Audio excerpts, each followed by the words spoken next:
Mervyn was found in the dead of winter, January 2010. He was grazing illegally on a small patch of land with no water, no additional feed. Grazing illegally means he'd been placed there without the consent of the owners of the land. Our initial concerns for Mervyn were that he was in very weak condition. He'd been wearing a rug which was absolutely soaked right the way through and in filthy condition. The only purpose of this rug was to hide his bodily condition. And when it was removed, he was found to be extremely thin and very weak. He was infested with lice. He also had a condition called penile paralysis, where he couldn't retract his penis. We were concerned, so we took veterinary advice. He obviously had to be removed, and he had to be removed somewhere, and it was decided that it was probably best to come directly here to Hall Farm and come immediately under the care of the veterinary surgeon here. First time we saw Mervyn here, it was really quite a shockingly pathetic sight. His weight at that time was only a fraction over 200 kilograms, very, very emaciated.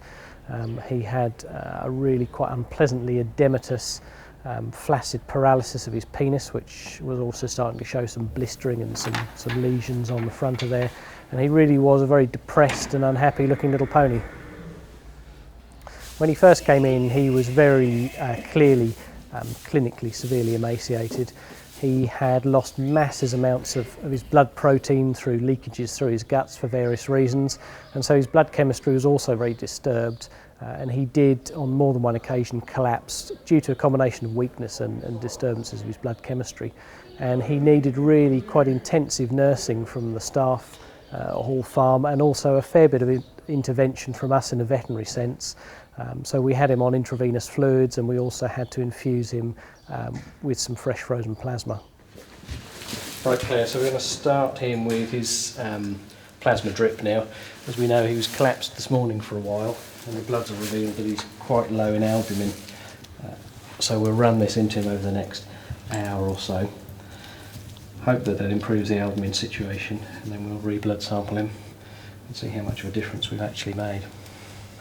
Our initial treatment really revolved around keeping him on an intravenous drip with various additives and drugs to try and correct the problems with his blood, to get some more albumin into him. He was very hypoalbuminemic, so very low in albumin, and also to try and make him feel well enough that he would actually start to eat a significant amount of food. He was very lacking in energy when he came in. In terms of prognosis though, it's still a little early to say. I'm still quite concerned about him, and it will very much depend how much of an effect the plasma drip has and whether he goes down again over tonight.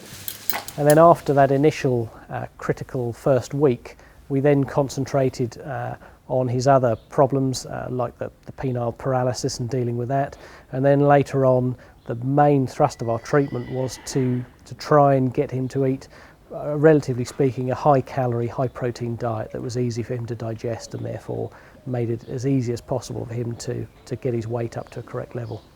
So in essence, after the sort of critical care period, the first week or two that we had Mervyn, all we have needed to do is to feed him appropriately, to worm him, and just to exercise normal day-to-day horse care that anybody should be able to provide.